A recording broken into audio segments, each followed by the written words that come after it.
आज social media, popular media और unpopular media में सिस्टम पर सवाल उठाए जा रहे हैं, क्योंकि शायद इस शब्द को समझना मुश्किल नहीं है। The system has collapsed. The system is to be blamed. System शमशानों में जल रहा है। सिस्टम हॉस्पिटल के अंदर और बाहर लाचार पड़ा हुआ है और ऐसी कई बॉडीज को हमने तैरते भी देखा जिसे सिस्टम ने डिनाई कर दिया है। यानी जिन लोगों ने वोट देकर सरकार चुनी, आज उन लोगों का वाली ना तो उनके घर वाले हैं और ना ही उन्हीं की चुनी हुई सरकार।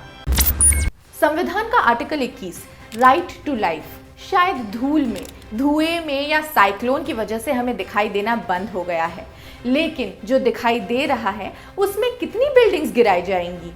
Indira Gandhi National Centre for Arts, Shastri Bhawan, Krishi Bhawan, Vigyan Bhawan, vice president's residence, National Museum, Jawaharlal Nehru Bhawan, Nirman Bhawan, Udyog Bhawan, Raksha Bhawan, annexe building of National Archives, Lok Kalyan मार्ग यानी कि 7 रेस कोर्स रोड यानी कि प्रधानमंत्री का रेसिडेंस। अब सेंट्रल विस्टा प्रोजेक्ट ने पॉपुलैरिटी कोशेंट में थोड़ा घाटा तो किया ही है, लेकिन इसमें कंट्रीब्यूशन सिर्फ सेंट्रल विस्टा का नहीं बल्कि इंडिया कोविड केस लोड भी है, which surged past 25 million this week, exposing a lack of preparedness.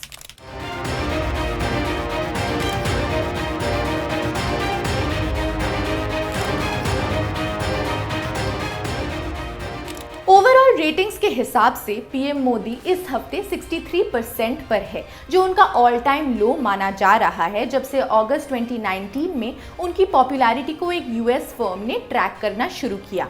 ये 22 पॉइंट से अप्रैल में गिर गया। इसके बाद Indian polling service C voter ने दिखाया 7 साल में पहली बार ऐसा हुआ कि हमारे देश में प्रधानमंत्री मोदी के काम को लेकर सैटिस्फाइड से ज्यादा डिससैटिस्फाइड लोग बढ़ते नजर आ रहे हैं। Well, now that is indicating something to me.